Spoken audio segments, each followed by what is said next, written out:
আলামিন পৃথিবীর বুকে অসংখ্য অগণিত নবী পাঠাইছেন, এর মধ্যে সবচাইতে দামি নবী আল্লাহর কাছে কে? আমাদের নবী। কাদের নবী? আমাদের নবী। আমাদের নবীর নাম শুনলে কি পড়তে হয়? সাল্লাল্লাহু আলাইহি ওয়াসাল্লাম।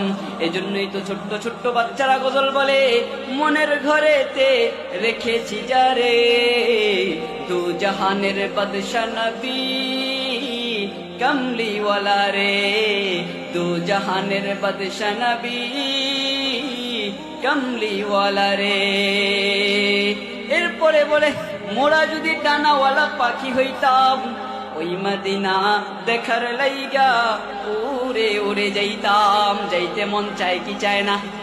মদিনায় যাইতে মন চায় কি চায় না? বলে মদিনায় যাওয়ার জন্য আল্লাহর রসুল দোয়া শিখাই দিছেন। বলে যেই ব্যক্তি মদিনায় মারা যাবে, আমি রসুল জানায়া দেই ওই উম্মতের হাসর কাল কিয়ামতের ময়দানে আমি রসুলের সাথে হবে। রসুল দোয়া শিখাই দিয়া গেছেন, আল্লাহুম্মা রযুকনি শাহাদাতান ফি সাবিলিক ওয়াজআল মাউতি বিবালাদিকা ওয়া রাসূলিক। এজন্য এই দোয়াটা শিখবো তো ইনশাআল্লাহ। তো আমাদের নবী করিম সাল্লাল্লাহু আলাইহি ওয়াসাল্লামের উপাধি কি? অন্য অন্য নবীদের আল্লাহ উপাধি জানায়া দেয়, অন্য অন্য নবীদেরকে আল্লাহ উপাধি জানায়া দেয়। বলে মুহাম্মদুর রাসূলুল্লাহর উপাধির শেষ নাই, বলে শুরু আছে শেষ নাই।